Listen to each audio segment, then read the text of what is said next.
નવનાથ ધામની પાવન ભૂમિ પર બિરાજમાન બ્રહ્મલીન પરમ પૂજ્ય સદગુરુ શ્રી સાનિદાદાના ચરણોમાં મારા સાષ્ટાંગ દંડવત પ્રણામ. દેદીપ્યમાન વિશ્વવંદનીય પરમ પૂજ્ય શ્રી છોટેદાદાના ચરણોમાં મારા કોટી કોટી નમન અને સૌ નાથભક્તોને મારા જય અવધૂત. આજના ગુરુવારની શરૂઆત આપણે શ્રદ્ધામય પુરુષાર્થના નવા અંકના અનાવરણથી કરશું. પરમ પૂજ્ય શ્રી છોટેદાદાને નમ્ર વિનંતી છે કે શ્રદ્ધામય પુરુષાર્થનો અંકનું અનાવરણ કરે. તાળીઓના ગડગડાટથી આપણે વધાવી લઈએ.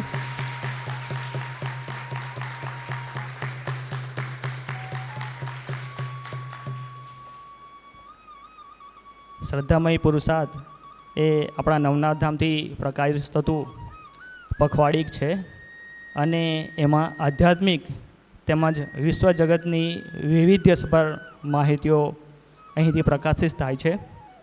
તો એ અંક અવશ્ય વાંચો અને વંચાવો. ખૂબ ખૂબ ધન્યવાદ.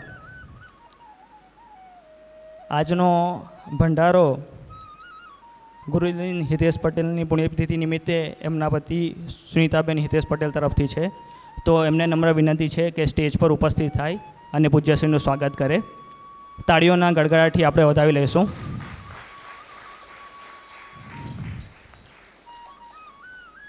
તાળીઓનો ગડગડાટ ચાલુ રહેવો જોઈએ.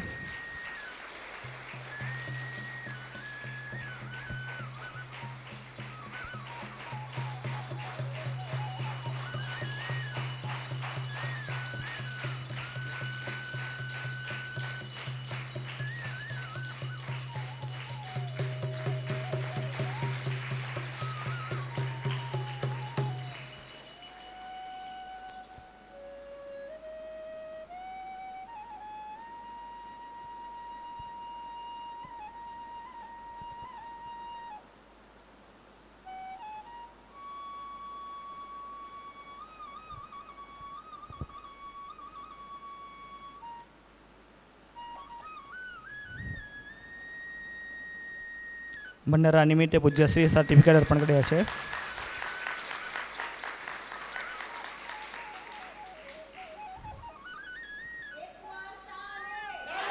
જય દાદા કી જય.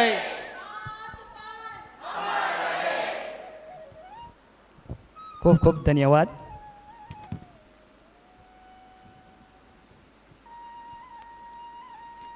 હવે આજના દિને આપણા નવનાથ ધામના પરિસરમાં ફિલ્મી જગતના કલાકાર ઉપસ્થિત છે. આપ સૌ રામાયણ સિરિયલ તો જાણો છો ને? સૌ જાણો છો ને રામાયણ સિરિયલ? રામાયણ સિરિયલ જે ખૂબ જ પ્રસિદ્ધ થઈ હતી અને કોરોના કાળમાં પણ આપણે ફરી એને જોઈ હતી. અને આપણી વચ્ચે શ્રી રાજશેખર ઉપાધ્યાય ઉપસ્થિત છે, જેમણે રામાયણ સિરિયલમાં શ્રી જાંબુવનનો રોલ કર્યો હતો. સૌ જાણો છો ને જાંબુવનનો રોલ? એ સિવાય તેઓ વિવિધ સિરિયલોમાં કામ કરી રહ્યા છે, જેવી કે ક્રાઇમ પેટ્રોલ, મેરે સાઈ અને બીજી ઘણી બધી સિરિયલોનું એમણે નિર્માણ પણ કર્યું છે. પૂજ્ય શ્રી સાનિદાદાના સમયે એવો આશ્રમમાં આવતા હતા અને ઘણા વખતથી એમણે પૂજ્ય શ્રી છોટેદાદાને મળવાની ઈચ્છા હતી અને એ સંયોગ આજે પૂરો થયો છે. તો શ્રી રાજશેખર ઉપાધ્યાયજીને નમ્ર વિનંતી છે કે સ્ટેજ પર ઉપસ્થિત થાય અને પૂજ્યશ્રીનું સ્વાગત કરે. તાળીઓના ગડગડાટથી આપણે સૌ વધાવી લઈશું.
પૂજ્ય શ્રી સાલ પર પણ છે. તાળીઓના ગડગડાટથી આપણે વધાવી લઈએ.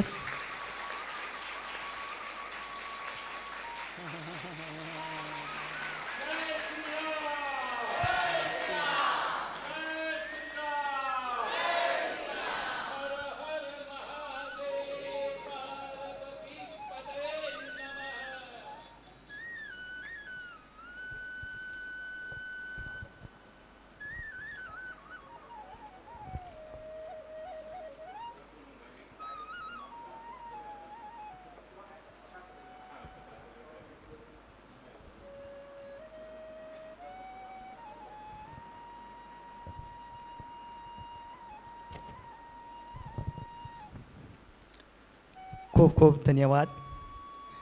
શ્રી રાજશેખરજી પૂજ્યશ્રીના પ્રવચન યુટ્યુબ પર પણ સાંભળે છે અને એ ખૂબ સારી વાત કહેવાય. હવે નવનાથ ધામના અન્ન ક્ષેત્રે યોગદાન આવ્યું છે.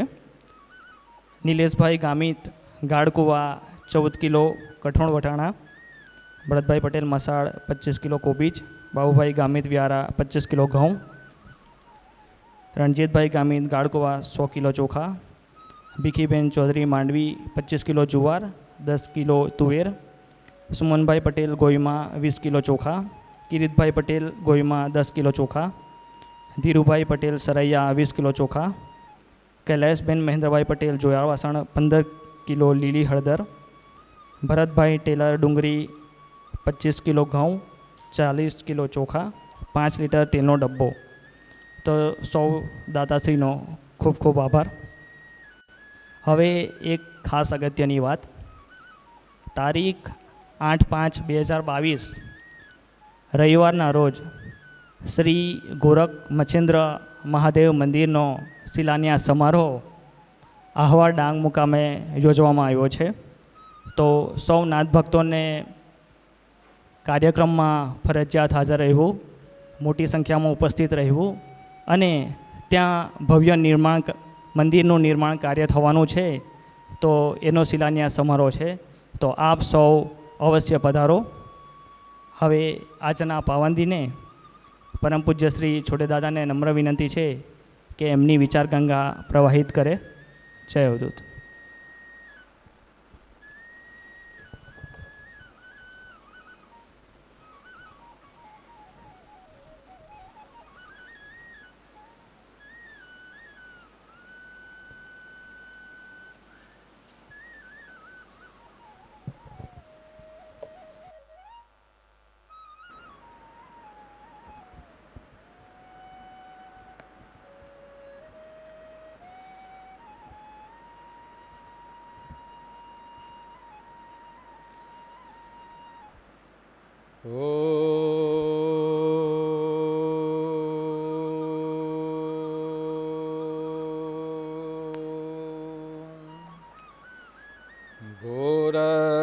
गोरक्षबालं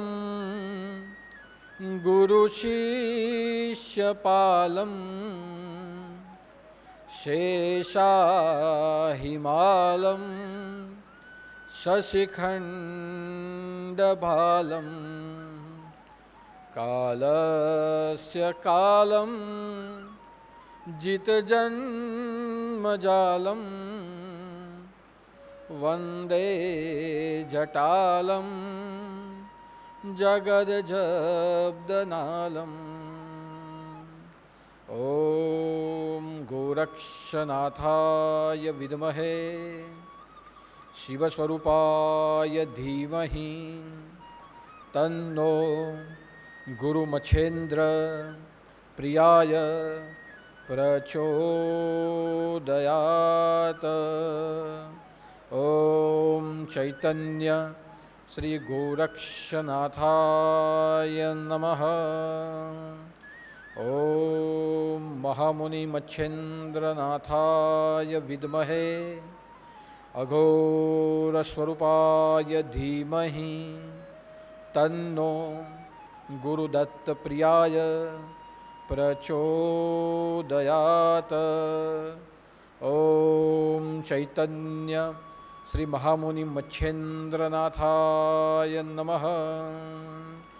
अवधूत चिंतन श्री गुरुदेव दत्त सदगुरुदेव की जय। नवनाथ चिंतन श्री गुरुदेव दत्त। अलख निरंजन। आदेश आदेश आदेश।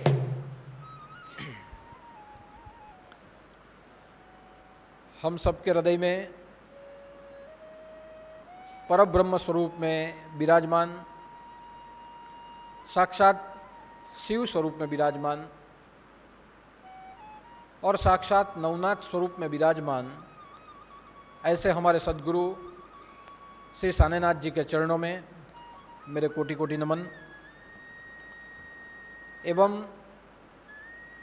हर गुरुवार की विचार गंगा का श्रवण यूट्यूब के माध्यम से और फेसबुक के माध्यम से जो भी नाथ भक्त कर रहे हैं, ऐसे सभी धर्मप्रेमी भाई बहनों को, सभी नाथ भक्तों को मेरा जय उदूत, जय जय मच्छिंद्र समर्थ और आदेश।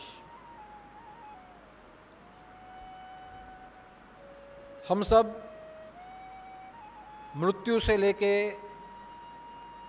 मोक्ष तक का सफर हमारे मनुष्य जीवन के माध्यम के द्वारा कर रहे हैं और इसीलिए हम मृत्यु से मोक्ष तक पहुंच पाए, इसलिए हमने जीवन में सद्गुरु की शरण को प्राप्त किया है।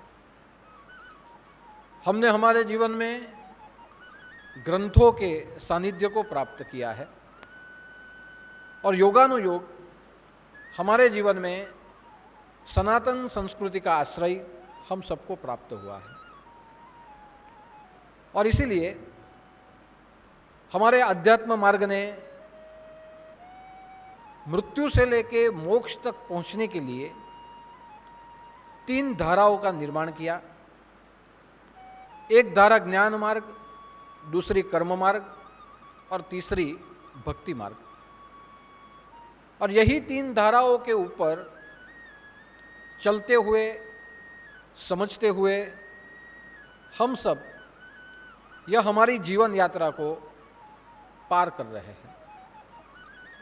लेकिन इन 3 जीवन धाराओं में भक्ति मार्ग रूपी धारा, जिसे सरल भी कहा गया और जिसे सुलभ भी कहा गया है, और इसीलिए हमारे सद्गुरु श्री सानेनाथ जी ने हमें अपने प्रवचनों में बार बार समझाया कि भक्ति मार्ग जैसा सरल और सुलभ मार्ग जीवन में कोई और नहीं है।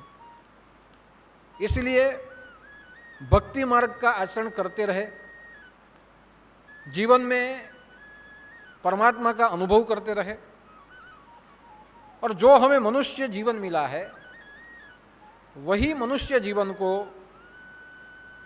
देव समान बनाते हुए दूसरों के जीवन में प्रकाश फैलाते रहे। और जो उन्होंने कहा था वही हम सब ने अपने जीवन में आज तक आचरण करने का एक प्रयत्न किया है। इसलिए हर गुरुवार की विचार गंगा मैं आप सबके सामने प्रदर्शित करता हूँ। कल रात मेरे मन में बहुत चिंतन हुआ, मेरे मन में अध्यात्म के अनुलक्ष्य में अनेक प्रकार के विचार उद्भव हुए और ब्रह्म मुहूर्त के समय में जो विचार गंगा मेरे अंतःकरण से प्रकट हुई वह विचार गंगा भक्ति मार्ग के संदर्भ में थी और वही विचार गंगा को मैंने शब्दों के रूप में विचार गंगा के माध्यम से एक संदेश के रूप में आप सबके सामने प्रकट किया। और उसमें मैंने कहा कि भक्ति एक ऐसा कल्प वृक्ष है जिस कल्प वृक्ष के फलों का आस्वादन वही सुपात्र कर सकता है जो अपने जीवन में अभिमान से मुक्त हो। इसलिए ये जीवन रूपी जो महायाग है वो मनुष्य जीवन रूपी महायाग तभी कहलाएगा जब ये महायाग में अहंकार का त्याग हो। और उसका एक ही कारण है कि भक्ति रूपी कल्पवृक्ष में हम सब बरसों से अपने जीवन को व्यतीत कर रहे हैं, और जब हम वृक्ष के नीचे ही बैठे हैं तो स्वाभाविक है कि जब हम भक्ति करें तो हम भक्ति के द्वारा कुछ न कुछ उपलब्धियों की प्राप्ति के विषय में सोचते हैं कि मुझे जीवन में धन मिले, मुझे संपत्ति मिले, मुझे सत्ता मिले, मुझे प्रतिष्ठा मिले, मुझे बल मिले, मुझे सौंदर्य मिले। और यही सब सोचते हुए इन सभी कामनाओं को ही हमने भक्ति के फल माने हैं। लेकिन जहां हमने इन सभी तत्वों को भक्ति के फल मान लिए, वहां समझ लीजिए कि हमने फल तो मांगे हैं, वह फल तो मिलेंगे, लेकिन यहां मैंने उल्लेख किया है कि फलों का रसास्वादन, रसास्वाद रूपी फल यानी मधुर फल हमें नहीं मिलेंगे। जो कुछ हमने मांगा है फल मिलेंगे, लेकिन यह फल मधुर नहीं हो सकता। यह फलों का रस मीठा यानी रसपूर्ण नहीं हो सकता। जो भी कुछ हमने मांगा है ऐसे फल या तो कड़वे हो सकते हैं या तो बिना रस के ही हो सकते हैं। यानी यही परमात्मा का औदार्य है कि भक्ति वृक्ष के नीचे बैठ के आप जो भी फल की कामना करो वह फल वो दे तो देता है, लेकिन अगर मीठे ही फल चाहिए तो वह मीठे फल केवल और केवल प्रतिष्ठा मांगने से नहीं, परमात्मा का प्रेम मांगने से ही प्राप्त होंगे। वो मीठे फल सत्ता मांगने से नहीं, लेकिन अपने भीतर से सामर्थ्य मांगने से होंगे। वो मीठे फल धन मांगने से नहीं, ज्ञान मांगने से प्राप्त होंगे। और इसलिए यह सब जब हम मांगते हैं और मांगने के बाद जब हमें कुछ नहीं मिलता, और जब न मिलने के कारण जब हम सद्गुरु शरण का आश्रय करते हैं, ग्रंथों का आश्रय करते हैं, तब हमें एक ही महावाक्य याद आता है कि इस जीवन में जो कुछ हमने मांगा असत्य मांगा, मांगना था सत्य मांग लिया असत्य। जो कुछ हमने मांगा मांगना था सच, मांग लिया झूठ। जो कुछ हमने मांगना था यथार्थ, लेकिन मांग लिया हमने निरर्थक। और वहां वेदों का एक ही वाक्य महावाक्य गूंजता है कि ब्रह्म सत्य है और जगत ये मिथ्या है। यानी जो सत्य है उसे ही मांगना है, लेकिन हमने जो मांगा है वो मिथ्या को मांगा है। इसलिए वेद उपनिषद इन्होंने महावाक्य का गुंजारव कर दिया कि ब्रह्म सत्य है और जगत मिथ्या है। मिथ्या पाने के लिए जो कुछ मिथ्या को मांगोगे उसमें आपको जो कुछ मिलेगा वो मिथ्या ही होगा।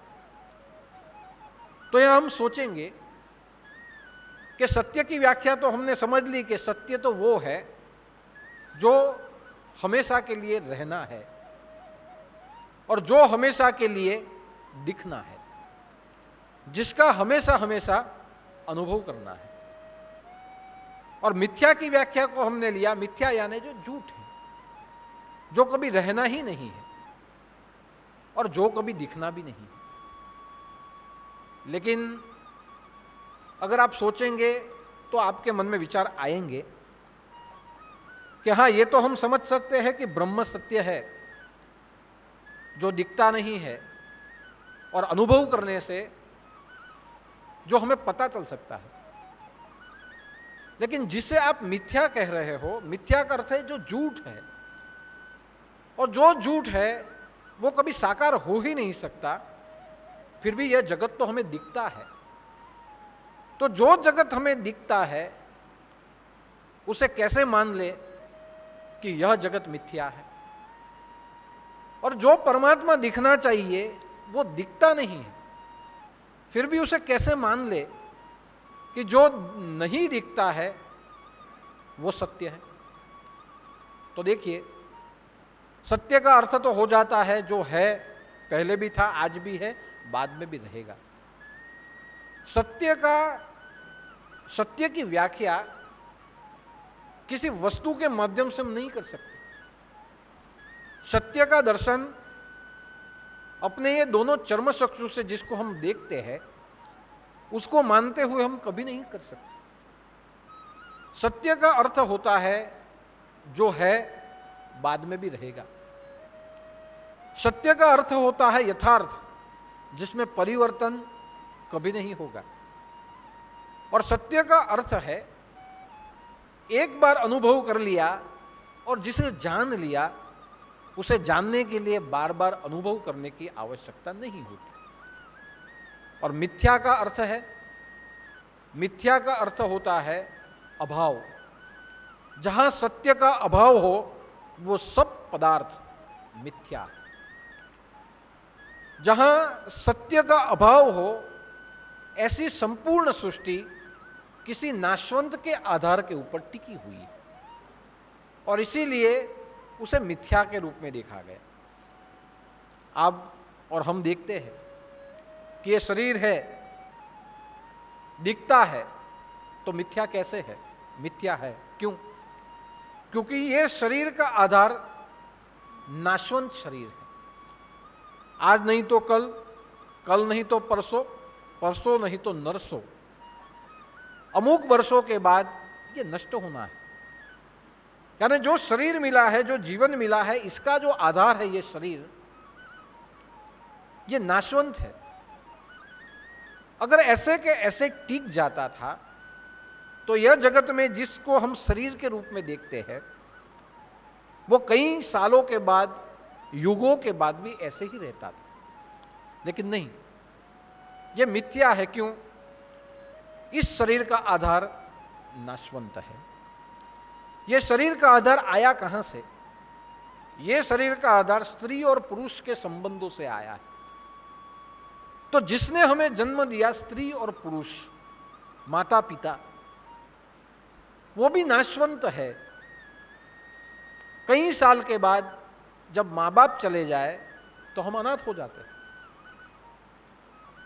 अनाथ शब्द ही आया वहां से है, जहां जिसके सिर पर माँ और बाप न हो, तो हम अनाथ हो जाते हैं।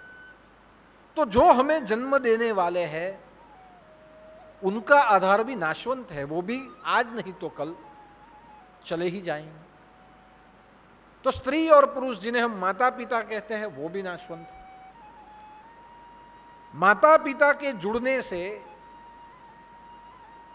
हमारी उत्पत्ति हुई, और माता पिता जब जुड़े तब जिस तत्व से हमारी उत्पत्ति हुई, यह वीर्य भी नाशवंत है। और इसीलिए जब वो बनता है तो बनने के बाद उसका व्यय भी अपने आप ही होता है। और वीर्य इसीलिए नाशवंत है कि वीर्य की उत्पत्ति ही अन्न और जल से हुई है। और अन्न और जल, अन्न भूमि में उगता है, जल ऊपर से गिरता है, उसके खाने से जो बनता है वो वीर्य बनता है। तो अन्न और जल जिस वीर्य के आधार है वो अन्न और जल भी नाशवंत है, उसका भी नाश होता ही है। इसलिए हम देखते हैं कि कभी बहुत बड़ी बाढ़ आ गई तो बाढ़ में भी सब नष्ट हो जाता है, दुष्काल गिरता है तो दुष्काल में भी सब नष्ट हो जाता है। तो अन्न और वीर्य, अन्न और जल जिससे वीर्य बनता है, ये दोनों पदार्थ भी नाशवंत है। अन्न उगता कहाँ है? भूमि में। भूमि भी नाशवंत है। क्या आज नहीं तो कल जहाँ जल है वहाँ थल होगा, जहाँ थल है वहाँ जल हो जाएगा। तो जिस भूमि पे आप बैठे हो, कैसे कह सकते हो कि यह भूमि शाश्वत है? जहां आज समुद्र को देखते हैं, उस समुद्र के नीचे चले जाइए तो समुद्र में भी वहां आपको बड़ी बड़ी चट्टानें मिलेगी। उसका अर्थ क्या हुआ कि समुद्र में अगर चट्टान है तो एक समय ऐसा था यहां थल था, आज यहां जल हुआ। रेगिस्तान में चले जाइए, यहां रेगिस्तान की जो धूल होती है वो समुद्र के रेत के जैसी धूल होती है, और उसका इतिहास आप पीछे जाकर देखेंगे तो वहां पता चलेगा कि जहां जहां रेगिस्तान है वहां वहां बरसों पहले समुद्र हुआ करते थे, और समुद्र नाश होते गए या समुद्र ने अपने स्थल का परिवर्तन किया तो वहां रेगिस्तान बनते गए। तो जहां जल है वहां थल होगा, थल है वहां जल हो जाएगा। जो जल ऊपर से गिरता है, जिसका हम उपयोग करते हैं, वही जल बाष्प होके वापस बादल बन जाता है, तो वो भी तो नाशवंत है। तो हमारी उत्पत्ति का मूल आधार भले ये दिखता है लेकिन आधार नाशवंत ही है। जितने हमारे संबंध है ये सभी संबंध नाशवंत है। पति और पत्नी के संबंध, एक समय के बाद एक कोई चला गया तो अपने आप एक संबंध खत्म हो जाएगा। जब शादियां होती है और समाज में मेल नहीं होता तो उस समय पे डिवोर्स हो जाता है, तो ये संबंध नाशवंत हो गया। तो जितने भी हमारे संबंध है, मित्रता के संबंध, जब सब अच्छा है तब अच्छे रहेंगे। मित्रता शत्रुता में पलट गई तो मित्रता नाशवंत हो जाएगी, शत्रुता का संबंध वहां पैदा हो जाएगा। तो जितने भी संबंध है दिखते जरूर है, लेकिन वो संबंधों का आधार, उस भावनाओं का आधार कहीं ना कहीं नाशवंत ही है। जितने पदार्थ हमें दिखते हैं ये पदार्थ भी कहीं ना कहीं नाशवंत ही है। तो जो मिथ्या जगत हमें दिखता है, जिसको हम स्पर्श करते हैं, उसका अनुभव केवल और केवल देह तक होता है, मन तक होता है। उसका अनुभव हमारे आत्म तत्व तक नहीं होता। और उसका एक ही कारण है कि भले वो दिखता है फिर भी उसका आधार नाशवंत है। तो जिसका आधार हो शाश्वत वही सत्य कहलाएगा। और हम सब जानते हैं कि हमारे भीतर में एक ही तत्व शाश्वत है, उसी तत्व को हम परमात्मा कहते हैं, उसी तत्व को हम आत्मा कहते हैं। इसलिए जब कोई व्यक्ति चला जाता है, जिसकी मृत्यु हो जाती है और उसका शरीर वहाँ पड़ा हुआ होता है, तो हम कहते हैं कि ये था अब नहीं, ये चले गए हैं। क्यों? शरीर तो पड़ा है। जो व्यक्ति आपके सामने पड़ा है उसका नाम भी है। आज तक तो हम बोलते थे ये नाम से तुमको हम जानते हैं, लेकिन जब वो मर जाता है, उसका शरीर पड़ा हुआ होता है, हम किसी को फोन करके बुलाते हैं कि भाई ये जो व्यक्ति थे वो चले गए। चले गए कहाँ गए? परम धाम चले गए, अब हमारे बीच में नहीं है। जब वो व्यक्ति आते हैं, हाँ शरीर तो बीच में दिखता है, फिर भी हम वो स्वीकारते हैं कि नहीं सही बात है, ये जो थे वो चले गए। तो जिस शरीर को हम नाम दे के बुलाते थे, जिसके साथ बातचीत करते थे, वो चलता फिरता था, तब सब था, उसके होने से सब कुछ था। लेकिन वही व्यक्ति का जब शरीर वहां पड़ा है और किसी को आप फोन करके बुलाओ तो क्या बोलते हो कि ये व्यक्ति को आप जो पहचानते थे वो व्यक्ति अब नहीं है। कहाँ गए? चले गए। कहाँ गए? कहाँ चले गए? राम नाम, राम के धाम चले गए।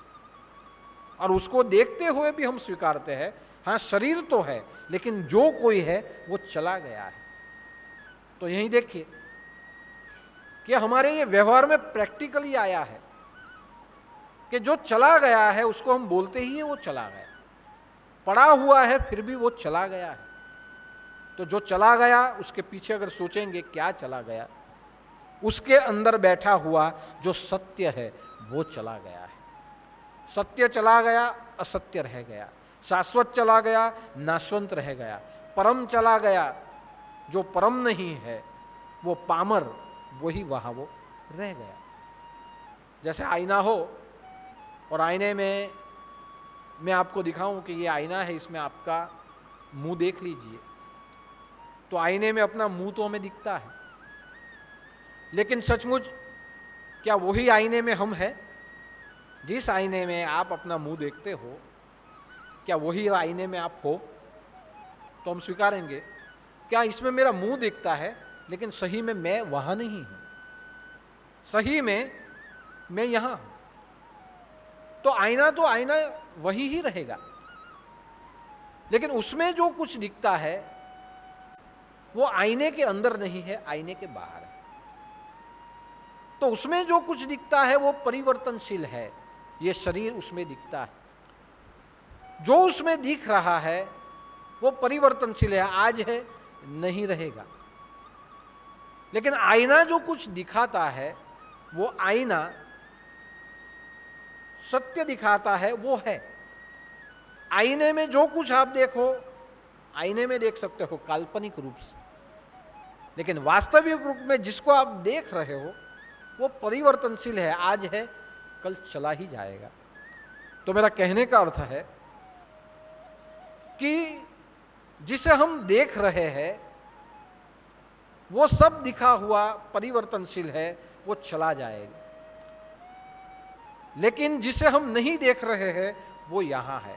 आईने में आप आपको देख रहे हो, आपको लगता है आप वहां हो, वो परिवर्तनशील। लेकिन आईना हटने के बाद भी आप तो यही हो।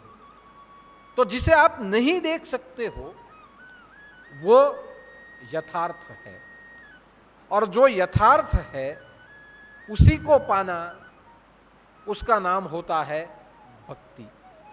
आत्मा परमात्मा यथार्थ है, बदलता नहीं है। ये शरीर बड़ा होता है, नाश हो जाता है। हमारा संसार फलता फूलता है और समाप्त हो जाता है। जो धन हमें प्राप्त होता है वो आता है, वो चला जाता है, उसका नाश हो जाता है। जो प्रतिष्ठा आती है वो चली जाती है, उसका नाश हो जाता है। जो सत्ता है आती है, चली जाती है, उसका नाश हो जाता है।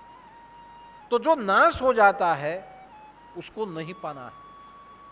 भक्ति मार्ग का तात्पर्य ही है कि जो शाश्वत है उसको पाया जाए। और इसलिए आपने देखा होगा कि जितने भी हमारे अध्यात्म जगत में जितने भी संत पुरुष हुए, जितने भी समाज के सुधारक हुए, जितने भी राष्ट्र सेवक हुए, उन्होंने अपने जीवन में सत्य को पाया, और सत्य को पाते ही उन्होंने अपने जीवन में सब कुछ पा लिया। और इसलिए मैं कहता हूं कि भगत सिंह को आप देखिए, उनकी उम्र तो कम थी, कम उम्र में वो भी अपने जैसा फल रसास्वाद चाहते होंगे कि मुझे सत्ता मिले, मुझे धन मिले, मुझे वैभव मिले। लेकिन उनके भीतर के आत्मा को पता चल गया था कि मुझे जो लड़ाई लड़नी है राष्ट्र के लिए लड़नी है। राष्ट्र देवो भव। राष्ट्र क्या है? परमेश्वर का स्वरूप। राष्ट्र के लिए मुझे लड़ाई लड़नी है। राष्ट्र ही शाश्वत है, और मेरे अंदर जन्मने वाली राष्ट्र भावना ये परम भावना है। तो उनकी भक्ति राष्ट्र भक्ति हुई, उसे भी भक्ति ही माना गया, भले वो राष्ट्र के लिए थी तो उसे भी भक्ति माना गया। और उन्होंने जब अपने जीवन में जो फांसी के तख्त पर चढ़े, तब वो रो नहीं रहे थे, तब वो दुखी नहीं थे, तब वो हताश नहीं थे, हंसते हुए चढ़े। उनके अंदर एक आनंद था कि हमने शाश्वत को पाया है, हम पाके चले जाएंगे। और यत यत आचरित श्रेष्ठ एवे तरो जनेह, कि जैसे जैसे कोई श्रेष्ठ आचरण करता है दुनिया उसका आचरण करेगी। हम फांसी पे नहीं चढ़ रहे, हमें जो पाना है वही हम जा रहे हैं। हम तो चले जाएंगे, लेकिन हमारा आचरण पीछे आने वाले लोग करते रहेंगे। आज राष्ट्र के लिए एक फांसी का फंदा बना है, 1000 फंदे बनेंगे, लेकिन भगत सिंह फांसी पे चढ़ना कम नहीं होंगे। राष्ट्र के लिए भगत सिंह पैदा ही होते रहे। ये राष्ट्र भावना, शाश्वत राष्ट्र प्रेम में उन्होंने देखी। तो भक्ति कोई एक मार्गी तो है नहीं। राष्ट्र की करो, उसमें शाश्वतता दिखे तो वही राष्ट्रभक्ति कहलाती है। प्रभु की भक्ति करो, उसमें शाश्वतता दिखे तो प्रभु की भक्ति कहलाती है। कर्मयोग के पीछे आप चले जाओ, मानव में माधव है, वो सेवा भाव दिखे तो वो भी आपकी भक्ति ही कहलाती है। तो कहने का तात्पर्य है कि जो यथार्थ है उसे ही पाना है, लेकिन यथार्थ है उसे पाना है, हम चूकते कहाँ हैं? हम वहीं चूकते हैं जहां मिथ्या को पाने के लिए मिथ्या भावना को हम पैदा करें, और मिथ्या भावना का अर्थ होता है अभिमान। जो मिथ्या है उसे ही पाने के लिए मिथ्या भावना आ गई कि मैं धनपति हूं, मैं विद्यापति हूं, मैं सत्ताधीश हूं, मेरे पास प्रतिष्ठा है, जो है उससे भी मैं कुछ अधिक हूं। ये भावना जहां आ गई वहां समझ लीजिए कि मिथ्या को पाने में आप मिथ्या भाव पैदा कर रहे हो। अब आप देखिए, धन, इसमें मैंने लिखा है कि हमें अभिमान है वर्ण का, वर्णा अभिमान। अब आप बताइए, भगवान ने तो पुरुष पैदा किया, पुरुष यानी एक आत्मा को ही पैदा किया। भागवत गीता में तो स्त्री भी नहीं लिखा है, पुरुष भी नहीं लिखा है।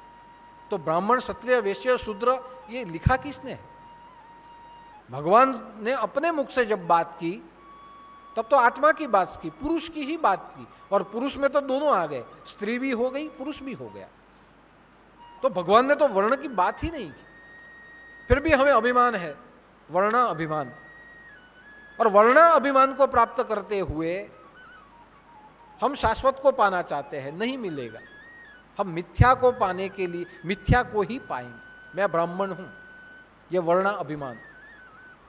भगवान ने तो सिर्फ पुरुष बनाया, और पुरुष बनाने के बाद भगवान ने हमें भेज दिया, लेकिन हमने वर्ण बनाए कि मैं ब्राह्मण हूं, मैं क्षत्रिय हूं, मैं शूद्र हूं, ये वैश्य है। तो वर्णा अभिमान हो गया कि मैं ब्राह्मण हूं तो मैं सबसे ऊपर, मैं क्षत्रिय हूं तो ब्राह्मण मुझसे ऊपर है, बाकी सब मुझसे नीचे है। मैं वैश्य हूं तो शूद्र मुझसे नीचे है, और जो शूद्र है उसको अभिमान करने का कुछ बचता ही नहीं है, क्योंकि उसको तो हमने पहले से ही सबसे दूर कर दिया। लेकिन मैंने आगे भी रामनवमी में कहा था कि वर्ण भगवान ने नहीं बनाए हैं, और जहां वर्ण भगवान ने बनाए ही नहीं है तो वहां वर्ण का अभिमान करके करना क्या है? अगर कोई ब्राह्मण हो और ब्राह्मण दारू पिए, मांस खाए, जुगार खेले, तो उसे कौन ब्राह्मण कहे? शरीर से कोई ब्राह्मण नहीं होता, कर्म से सब ब्राह्मण हो जाते हैं। इसलिए जो वर्णा अभिमान हमने पाला है, यही वर्णा अभिमान पुरातन काल से चलता आया है, और यही वर्णा अभिमान आज के लिए हमारी सनातन संस्कृति हिंदू धर्म के लिए एक कैंसर के समान हुआ है। आजकल का पॉलिटिक्स वर्णों के ऊपर खेला जाता है, और जहां वर्णा अभिमान के ऊपर सब हो वहां सत्ता भी ऐसी ही आएगी जो सत्ता हमें मानवता को जागरूक नहीं करे। तो मैं ब्राह्मण हूं, मैं क्षत्रिय हूं, मैं शूद्र हूं, ये वर्णा अभिमान से जब तक हम जिएंगे तब तक दूसरों का नुकसान और हमारा विनाश हम करेंगे। इसलिए हमारे यहाँ गुरु दरबार में, दुनिया की तो मैं बात नहीं जानता, लेकिन हमारे यहाँ गुरु दरबार में हमने वर्णा अभिमान को स्थान दिया ही नहीं। मैंने बार बार कहा है कि हमारे आश्रम में जो भी ब्राह्मण है, कोई ब्राह्मण पूजा करता ही नहीं है। यहाँ वैश्य भी करते हैं, क्षत्रिय भी करते हैं, शूद्र भी करते हैं, सब करते हैं। मैंने सबको जनेई दे दी है कि जो भगवान की पूजा करे उसको जनेई पहना दिया जाए। वो स्वयं अपने आप में एक गर्व रखे कि मैं भगवान की पूजा करता हूँ, मैं सात्विक भोजन खाता हूँ, मैं व्यसन नहीं करता हूँ, मैं धर्म के कार्य में अविरत रहता हूँ, मैं ब्राह्मण हूँ। आप मन से समझ लीजिए कि आप ब्राह्मण हैं। हाँ, लेकिन धर्म को न मानना, धर्म के कार्य में प्रमाद लेके बैठे रहना, धर्म के कार्य से विमुख रहना, ऐसे सभी लोग हैं वो निम्न लोग हैं। वो ब्राह्मण होते हुए भी वो निम्न। तो कहने का तात्पर्य है कि एक होता है वर्णा अभिमान, तो वर्णा अभिमान शाश्वत की नहीं, मिथ्या की ही प्राप्ति करवाएगा। दूसरा होता है जाति अभिमान। देखिए, वर्ण परमात्मा ने नहीं बनाए, हाँ, लेकिन जाति, जाति का अर्थ है क्वालिटी, क्वालिटी भगवान ने बनाई है, जाति भगवान ने बनाई। जाति यानी पुरुष, जाति यानी स्त्री, जाति यानी पशु, ये जाति भगवान ने बनाई। वर्ण भगवान ने नहीं बनाए, स्त्री और पुरुष की जाति भगवान ने, लिंग भगवान ने बनाया। ये स्त्री है, ये पुरुष, ये पेड़ है, ये पत्थर है, ये पशु है, ये जलचर है, ये खेचर है, ये भूचर है, ये भगवान ने बनाया। और जहां जाति भगवान ने बनाई है वहां जाति अभिमान भी हो सकता है। और जाति अभिमान का अर्थ है, मैंने आगे भी बताया था कि एक आम का पेड़ हो, उसमें आम होता है लेकिन उसमें कुल भी आ जाता है।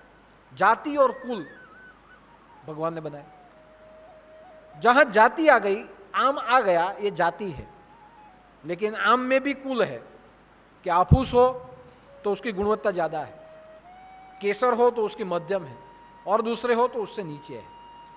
ज़्यादा से ज़्यादा भाव किसकी गुणवत्ता का जाएगा? आम में, आफूस, क्योंकि उसकी गुणवत्ता ज़्यादा है। तो एक ही आम है, ये जाति है, लेकिन आम के अंदर विविध प्रकार के कुल है, वो कुल के हिसाब से उसके गुणधर्म है, और वही गुणधर्म के हिसाब से उसकी कीमत बाजार में लग जाती है। पत्थर हीरा हो तो हीरा एक जाति है, उस जाति के अनेक प्रकार के हीरे बनते हैं। जिस पत्थर की गुणवत्ता ज़्यादा हो उसका दाम ज़्यादा, जिसकी कम हो उसका दाम कम हो जाए। खाने के लिए चावल एक जाति है, लेकिन चावल में भी विविध प्रकार के कुल है।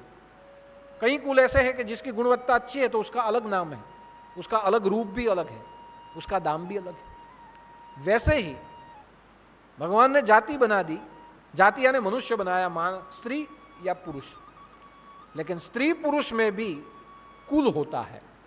वह कुल उसके गुण धर्म के अनुरूप और उसके स्वभाव के अनुरूप होता है। यानी मनुष्य भले हो लेकिन उसमें भी कोई ज्ञानी होता है, कोई भोगी होता है, कोई सेवक होता है, कोई साधु होता है, कोई राक्षस होता है, कोई उग्रवादी होता है, कोई वैज्ञानिक हो जाता है। उसमें भी अलग अलग अलग प्रकार के कुल है। तो जो बड़ा होके जो विज्ञानी बने वो विज्ञानी के एसोसिएशन में चला जाता है, बड़ा होके जो ज्ञानी बने वो ज्ञानियों के संगत में चला जाता है, बड़ा होके जो व्यभिचारी बने वो दुराचारियों के संगत में चला जाता है। संगत अपने गुण धर्म के हिसाब से हम अपने आप सिलेक्ट कर लेते हैं। हमें कहाँ बहुत कुछ जाता है, लेकिन जो जैसा है गधा गधे में ही जाएगा, घोड़ा घोड़े के साथ ही बैठेगा। तो इतना तो फर्क अपने आप पड़ता है। लेकिन जो जाति हमें मिली, उस जाति में भी हमने वर्ण के हिसाब से अलग अलग ऊंच नीच भेदभाव कर दिए कि मैं ब्राह्मण, लेकिन ब्राह्मण में भी कोई ऊंचा कोई नीचा, मैं शूद्र, शूद्र में भी कोई ऊंचा कोई नीचा, उसमें भी हमने अभिमान पैदा कर दिया। ऊंचा का अर्थ हुआ मैं ब्राह्मण लेकिन मैं ऊपर, ये मुझ में ही ब्राह्मण है लेकिन मुझसे नीचे है। जहाँ जाति में भी आप ऊंच नीच कर डालो, ये जाति का अभिमान हुआ कि हम ऊपर है, ये ब्राह्मण है फिर भी नीचे, ये शूद्र है फिर भी नीचे, मैं शूद्रों में मैं ऊपर, मैं क्षत्रिय में ऊपर, ये क्षत्रिय में नीचे। तो ये सब अभिमान के कारण हमने जाति में ऊंच नीच हमने लाई, और यही ऊंच नीच आज हमारी अंदर और अंदर विखवाद का कारण आज भी बने हुए हैं। कुल का अभिमान, मैंने बात की कि कुला अभिमान, भगवान ने कुल अलग रूप से बनाए, हमने कुल समाज के हिसाब से उठा लिए, और कुल अभिमान जहाँ हो गए वहाँ मैं ऊंच नीच छूत अछूत वहीं से पैदा हुए। फिर होता है धन का अभिमान। देखिए, मिथ्या धन अभिमान, ये धन हमें पैदा नहीं करता, हमने धन को पैदा किया है। पुरुष में सामर्थ्य है कि पुरुष धन को पैदा करे। अब जिस पुरुष ने धन को पैदा कर लिया पुरुष ने वही धन को अभिमान से अपने माथे पे बिठाया। मैं धनिक हूं। जब मैं धनिक हूं ये बात आप में आ गई, धन को आपने अपने ऊपर बिठाया, तो स्वाभाविक है कि आप धन के दास बन गए। शब्द तो ये होता है धनपति, शब्द तो ये है लक्ष्मीपति, शब्द तो कुबेरपति, ये शब्द आए हैं। उसका अर्थ क्या हुआ? पुरुष धन पैदा करने वाला है। धन का उपयोग कैसे करना है ये पुरुष की बुद्धि तय करती है कि आपके पास जो धन आया उसका कैसे उपयोग करना है। धन आपको बुद्धि नहीं देता है कि मैं आया हूं मुझे ऐसे यूज करो। जिसने धन को पैदा किया वो पुरुष अपनी बुद्धि से नक्की करता है कि मेरे आए हुए धन को दान में लगाना है, भोग में लगाना है, या मुझे इसका नाश कर देना है। वो खुद नक्की करता है। और जहां वो खुद नक्की करता है वहां वो लक्ष्मीपति होता है। लक्ष्मी का दास कभी नहीं होता, धन दास नहीं, धन का पति धनपति होता है।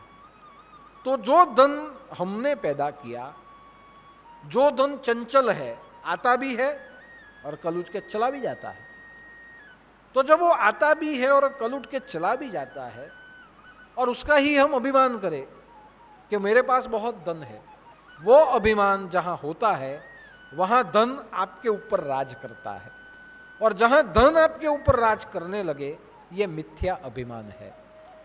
इसलिए धन का अभिमान ये नाशवंत अभिमान है। धन आए उसका व्यवहार अपनी बुद्धि से हो।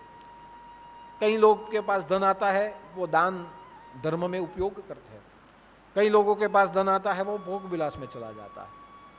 तो जहां धन हम पैदा करें तो हमें उसका अभिमान नहीं होना चाहिए, क्योंकि ये आता भी है और चला भी जाता है। हमारी इतनी उम्र है, हमारी जितनी भी उम्र है, हमने ऐसे सोचा कि भाई हम 50 साल जिएंगे तो 50 साल में हम धनिक ही रहेंगे, जरूरी नहीं है। 35 साल में कुछ ऐसा जीवन में बना कि जितना धन था वो समाप्त हो गया। तो जो समाप्ति हो गया उसका अभिमान हमने जो किया उस अभिमान से हमें मिला किया। अभिमान उसका होना चाहिए जो कभी जीवन में समाप्त नहीं होने वाला। अभिमान उसका ही होना चाहिए जिसके उपयोग हम हमारे बुद्धि से करें। इसलिए धन अभिमान एक ऐसा मिथ्या अभिमान है जो भक्ति में हम आते तो है कि भगवान से प्रार्थना करेंगे भगवान लॉटरी लगे। कई लोगों के फोन आते कि दादा कई कृपा करो एम के कि હવે એમ કે પેલા ફોરેન વાળા ખાસ કરે મને ફોન, અમારા ફોરેનમાં એમ કે લોટરી બહુ લાગે, એમ કંઈક એવું કરો નહીં કે નંબર આપો અમારી લોટરી લાગી જાય। મેં કહું લોટરી લાગી જાય પછી એમ કે લોટરી લાગી જાય ને એમ કે એટલે પહેલાં અમારું બધું કરી દે હું અને પછી કંઈ છેલ્લે પછી તમારું બી અંદર રાખવું એમ કે। મેં કહું હું કમિશન એજન્ટ નથી કે તમારી લોટરી લાગી જાય એટલે તમે મને 10% આપો। લોટરી લાગવી નહીં લાગવી એ તમારા નસીબની વાત છે। હા, પણ હું ભગવાનને પ્રાર્થના કરું કે ભગવાન તમારા પર એવી કૃપા કરે કે લોટરી લેવા જવાની લાઈનમાં તમારે ઊભું રહેવું નહીં પડે, તમે જે ધંધો કરો એમાં તમને ભગવાન બરકત આપે એવી હું પ્રાર્થના કરી શકું। બાકી ફોરેનથી ઘણાના ફોન આવે, ઘણા એવા ફોન, દાદા પેલો એમ કે કંઈ નંબર કાઢી આપો નહીં, એમ કે આ નંબર એવો કંઈ કાઢી આપો કે લોટરી લાગે। મેં કહું મને મારો ફોન નંબર યાદ નથી રહેતો તો હું તમારો લોટરી નંબર હું કાઢું? પણ આવી અપેક્ષા, આ જે અપેક્ષા છે આ કઈ અપેક્ષા? ધન। એવી અપેક્ષાઓ તમે ભગવાનની ભક્તિમાં આવીને કરો। હું નથી જોયું કે ભગવાને કોઈની લોટરી લગાડી। ભગવાને જો કોઈની લોટરી લગાડે તો નરસિંહ મહેતાની પહેલે લાગતે, સંત કબીરની લોટરી પહેલા લાગતે। ભગવાને તો એ લોકોને પણ નહીં લગાડી। એક જ લોટરી, भगवान शरण में जाओ, भगवान के शरणों में जाओ, एक ही लॉटरी लगती है और वो एक ही लॉटरी है कि जो भी मिले उसमें आपको संतोष हो। ये संतोष जैसी बड़ी लॉटरी जीवन में कोई नहीं कि जो मिले उसमें रुपया मिले तो भी आपको ऐसा आनंद होना चाहिए कि हम धनपति है। तो ऐसी जो लॉटरी लगे उसका नाम बोलते हैं संपत्ति नहीं, संतोष। वही भगवान के दरबार से आपको मिलती। दूसरा अभिमान विद्या अभिमान, कि जिसके पास विद्या आ जाए वो उसके पास ज़्यादा हो तो उसके पास कम है, ऐसा समझे कि मुझ में ज़्यादा है, इसके पास कम है। विद्या से मेरा सामर्थ्य, मेरी नामना ज़्यादा है, इसकी कम है। यानी ज्ञान जो होता है वो अभिमान के लिए नहीं होता। विद्या जो होती है वो विद्या अभिमान के लिए नहीं होती। विद्या जो होती है वो सत्कार और स्वीकार के लिए होती है कि अगर आपके पास विद्या है तो दूसरों का सम्मान करे, आपके पास कला है तो दूसरों का भी आदर करे, आपके पास ज्ञान है तो वही ज्ञान जिसके पास नहीं है उसको ज्ञान का दान करे। विद्या सत्कार और सम्मान के लिए आती है। विद्या कभी भी हमें मान मिले उस भाव से नहीं आती। लेकिन मेरे पास, मैं विद्वान हूं, मुझे मान मिलना चाहिए, मुझे प्रतिष्ठा मिलनी चाहिए। आपने देखा होगा कि कोई साधु हो, कोई पंडित हो, महंत हो, तो उसके नाम के आगे 1008 लगता है, 108 लगता है, श्री श्री श्री लगता है। ऐसे अनेक प्रकार के उसके नाम के सामने डिग्रियां लगती है।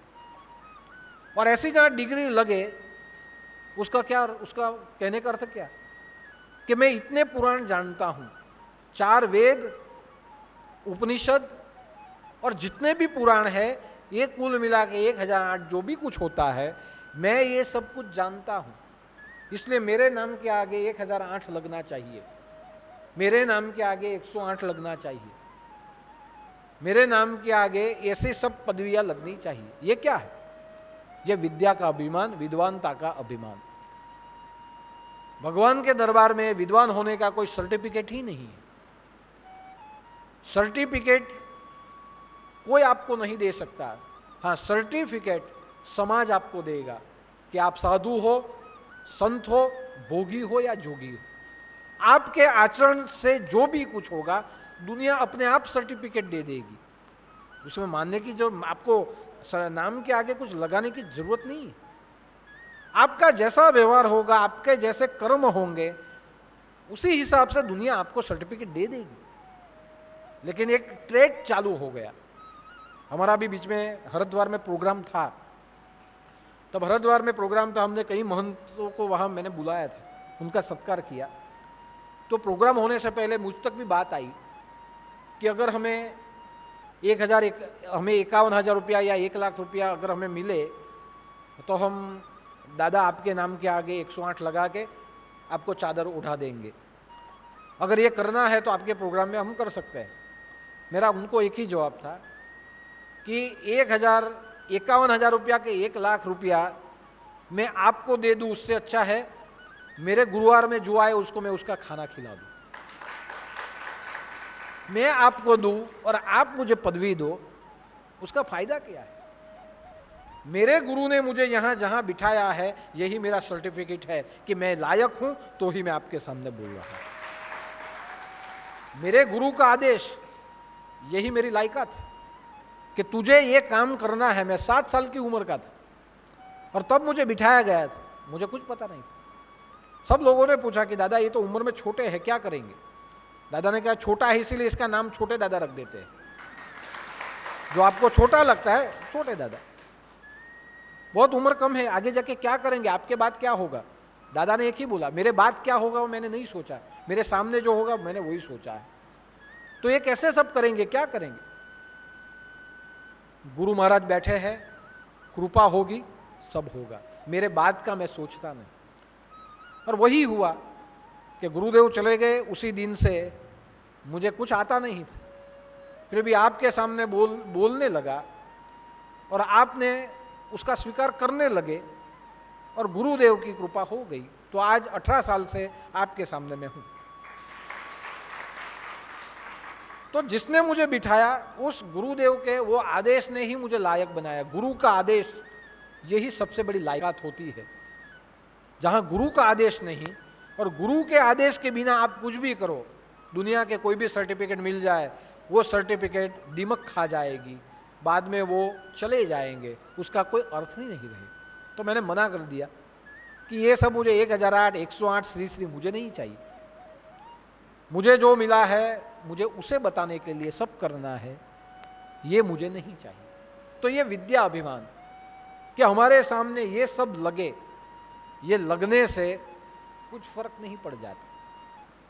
नाम के आगे लगने से कुछ नहीं फर्क पड़ जाता, नाम के अंदर लगने से सब कुछ फर्क पड़ता है।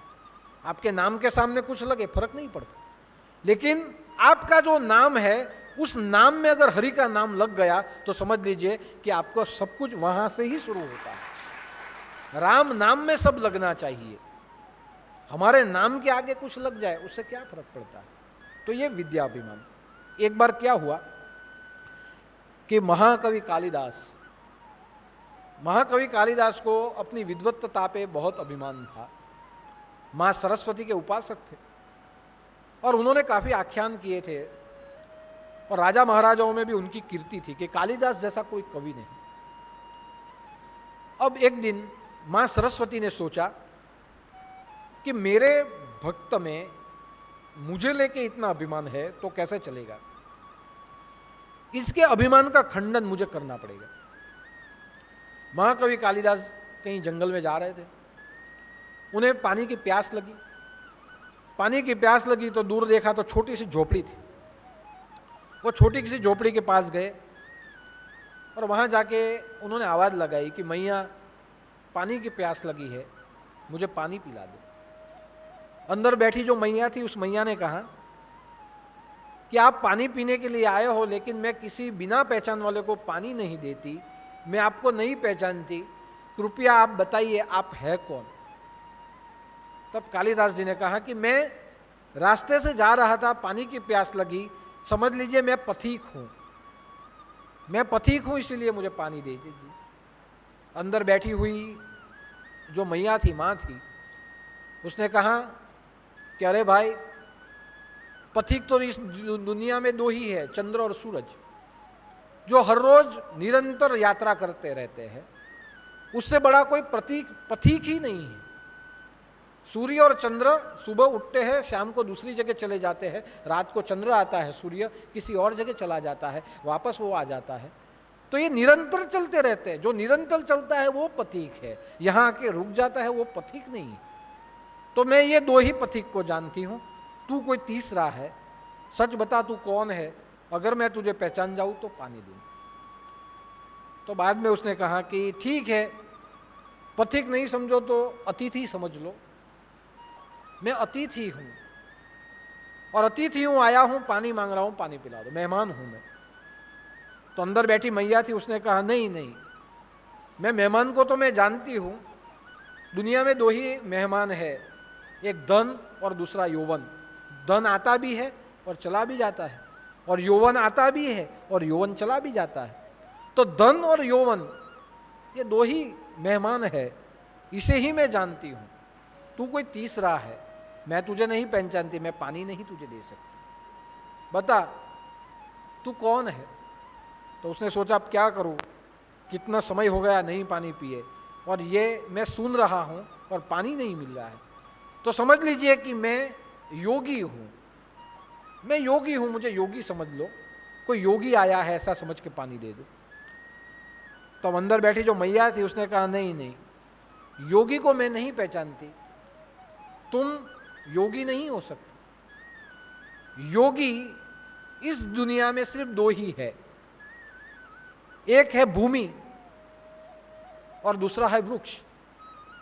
क्योंकि योगी तप करता है, योगी सहन करता है, योगी संयमशील है, तो योगी तो दो ही है। एक भूमि जो बरसों से तपती है, उस भूमि में आप कितना भी कुछ करें, दाना भी बो दे तो 1000 दाने वो दे देती है, उसमें हल चला दे तो भी वो आपको फसल देती है। तो यही संयमी है, यही योगी है। और एक पेड़ कि जो फल उगता है वो खाता नहीं, उसको पत्थर मारो फिर भी वो फल दे देता है, और बरसों से धूप में खड़ा है, आने वाले को आसरा देता है। तू तो मांगता है आसरा, तो तू संयमी भी नहीं है, तू योगी तो ये दो है, तू कोई तीसरा है, और कुछ हो तो तू बता कि तू कौन है। तो बाद में उनकी प्यास बढ़ रही थी, और बाद में कालिदास जी ने कहा ठीक है, ऐसा समझ ले मैं हठी हूं, मुझे पानी दे दो। तब उसने कहा कि जिसे तू हठी कह रहा है, हठी तो इस दुनिया में दो ही है, कौन? एक नाखून और दूसरे बाल। जितने भी नाखून काटो वो बढ़ते ही रहते हैं, हटी है। તમે જો જેટલા તમે નખ કાપો તેટલા વધે, તમે બ્યુટી પાર્લરમાં જઈને ગમે એટલું કરાવો એ પાછા વધી જ જવાના તમે। और दूसरे बाल, जितने भी बाल काटो बाल बढ़ते, ये हटी है। अमुक समय चला जाएगा बाल बढ़ जाएंगे, हटी है। और जब आप ऐसे चाहो कि अब बाल बढ़ते ही रहने चाहिए तब बाल जड़ भी जाते हैं, उगते भी नहीं, इतने भी ये हटी है। આપણને પહેલાં એવું હોય કે વાળ કાપ્યા કરો, પછી એક ઉંમર આવે ને એટલે એમ થાય સારું વાળ રહેવા જોઈએ, ત્યારે વાળ ખરવાના ચાલુ થઈ જાય। વાળ ખરવાના હોય ત્યારે પણ કોઈનું નહીં માને, ગમે એટલી તમે દવા કરો એ તમારા વાળ કોઈનું માને। એટલે મેં હંમેશા કહું કે કોઈ મારી અમે વાળ વગરના ટાલવાલા આવે ને ત્યારે હું કહું આ તમારા ટાલવાલાને અમારા બાલવાલાએ ફિકર કરવી પડે કે તમારા વાળ કઈ રીતે ઉગે। એ ટાલવાલાને કોઈ દિવસ ફિકર નહીં હોય, એ પડી જ જાય। बाल जब जड़ना चालू हो, आप कितनी भी दवा करो ये जड़ते हठी है, जड़ ही जाएंगे। कितना भी आप काटो वो उगी जाएंगे, नाखून कितने भी काटो वो बढ़ते ही जाएंगे। तो ये जो भी है ये दो हठी है, तुम कोई तीसरे हो। बाद में कालिदास दुखी हो गए, प्यास और बढ़ गई, प्राण गले में आ गए। चलो मैं कुछ भी नहीं, ऐसा समझ लो मैं मूर्ख हूं और पानी मांगने के लिए आया हूं, मुझे मूर्ख समझ लो। तब उसने कहा इस दुनिया में मूर्ख तो दो ही है। कौन? एक राजा जिसके पास सामर्थ्य नहीं फिर भी दूसरों को सजा दे देता है, राजा वाजा ने वांद्रा। कि राजा सामर्थ्य नहीं है फिर भी सबके ऊपर राज करता है और जो चाहे उसे सजा दे देता है। और दूसरा जीव, ये दूसरा जीव है वो मूर्ख है कि बार बार जानता है कि इस जीवन में आने से हमें परम की प्राप्ति करनी है, फिर भी पामर की प्राप्ति के लिए पड़ता है और पुनरुपि जन्मम पुनरुपि मरणम ये आते ही रहता है। तो ये दो ही मूर्ख है, जीव के जितना मूर्ख कोई नहीं, बार बार जन्म लेता है। और राजा के जैसा मूर्ख कोई नहीं, आता नहीं फिर भी सबके ऊपर राज्य करता है। तू बता कौन है? तब उसने कहा मैं कुछ भी नहीं हूं, मैं तुम्हारा बालक हूं, मैं तुम्हारा अंश हूं, मैं तुम्हारा संतान हूं, मैं कालिदास हूं, मैं तुम्हारा संतान हूं, मैया मुझे पानी दो। तब माँ सरस्वती वहाँ प्रकट हुई और माँ सरस्वती ने प्रकट होते हुए तुलसीदास को दर्शन दिए और कहा कि मैं स्वयं सरस्वती हूँ, मैंने तुझ में मेरा स्वरूप डाल दिया कि तू कवित्व करे, लोगों को ज्ञान का प्रसाद दे। और जब मैं तेरे जीवन में आ गई और मेरे आने के बाद भी अगर तुझे अभिमान है कि मैं विद्वान हूँ, तुझे अभिमान है मैं राजकवि हूँ, तुझे अभिमान है कि मैं पंडित हूँ, ये कैसे चलेगा? हाँ, अब तूने माना कि मैं तेरा संतान हूँ, जा अब तेरी जीवन जीव, ये प्यास तो क्या, तेरी जीवन में जो भी प्यास ये सब मिट जाएगी। माँ सरस्वती ने स्वयंभू आते हुए कवि कालिदास के अहंकार का छेदन कर दिया, अहंकार को त्याग दिया। तो कहने का मेरा तात्पर्य है कि सत्ता हो, सत्ता का अहंकार हो, रूप का अहंकार हो, क्या फायदा? जो रूप है वो आज आना है कल चला जाना है, उसका क्या फायदा? रूप के अहंकार का भी कोई फायदा नहीं। सत्ता आए और सत्ता में आप सबको दबाओ और सत्ता में दबाते हुए आप राज करो, दूसरों को दुखी करो, उस सत्ता का क्या फायदा? ये अभिमान का कोई फायदा नहीं। सिकंदर आया था खाली हाथ चला गया, उसी ने वही दिखाया कि मुझ में बल था, बल का अभिमान, मैं सब जीतूंगा, हार के मैं जा रहा हूं। मुझे सत्ता का अभिमान था, पूरे विश्व में राज करूंगा, आधे ही दुनिया में छोड़ के मैं जा रहा हूं। रावण सरीखो राजा रणे चढ़ी पंकाई, सीतापति श्री रामे एनो अभिमान उतारी पाड्यो। रावण सरीखो राजा रणे चढ़ी अंकायो, सीतापति श्री रामे एनो अभिमान उतारी पाड्यो कि रावण जैसा राजा था, बल 9 ग्रहों को मैं नीचे दबा दूंगा। लेकिन अंत में क्या हुआ? रावण का दुराग्रह कि पर स्त्री अपनी होनी चाहिए, उसी दुराग्रह में रावण समाप्त हो गया। रावण का सत्ता का अभिमान कि मैं जो कहूं वही होना चाहिए, जो उसे समझाने के लिए गया उस विभीषण को भी लात मार के उसने फेंक दिया। तो ऐसी सत्ता का क्या फायदा। ये अभिमान मिथ्या अभिमान है। मिथ्या दुनिया नहीं टकती तो मिथ्या भावना भी कभी नहीं टकती। तो ऐसे जितने भी अहंकार है, इन सभी अहंकारों का त्याग, ये मिथ्या त्याग जब तक नहीं होता तब तक समझ लीजिए कि हमारा जीवन ये अधूरा है। और इसीलिए कहा गया है जीवन क्या है, जीवन महायाग है। जीवन महायाग, लेकिन उसी जीवन में त्याग, अहंकार का त्याग, यही जीवन का महायाग है। इसलिए हमारी संस्कृति ने प्रथा पाड़ी है कि जब आप भगवान की मूर्ति के सामने जाओ तो मस्तक झुका लेना। यह मस्तक झुकाने का अर्थ क्या है? मस्तक झुकाने का अर्थ होता है मैं कुछ नहीं, ऐसा समझ के झुक जाओ, तो पूरा दिन आपका बिना दुखी हुए निकलेगा। पहले ही जाना है मंदिर में झुकना है, ये अहंकार झुक गया। वहां से झुक के आप निकलेंगे, पूरी दुनिया आपको सामने से सत्कार देगी। इसीलिए शास्त्र में प्रणाली आई, झुको। लेकिन कैसे झुको? साष्टांग दंडवत, अपने आठों भावों से झुक जाओ, अपने आठों अंगों से झुक जाओ। अपने अंदर जितनी भी भावना है उस सभी भावना को लेके एक साथ झुक जाओ। साष्टांग दंड, दंड होता है ना, दंड, साष्टांग दंडवत। दंडवत क्यों बोला जाता है? दंड को आप गिराओ तो दंड सीधा ही गिरता है, टेढ़ा मेढ़ा नहीं गिरता। जैसे ये पूरा दंड है, 7 चक्रों का दंड। ये 7 चक्रों के दंड में मैंने ये बताया, ये 7 अभिमान है। यानी मैंने बताया है जाति अभिमान, वर्णाभिमान, कुल अभिमान, धन अभिमान, विद्या अभिमान, रूप, सत्ता, ये सभी प्रकार के दंडों के ऊपर के अभिमान है।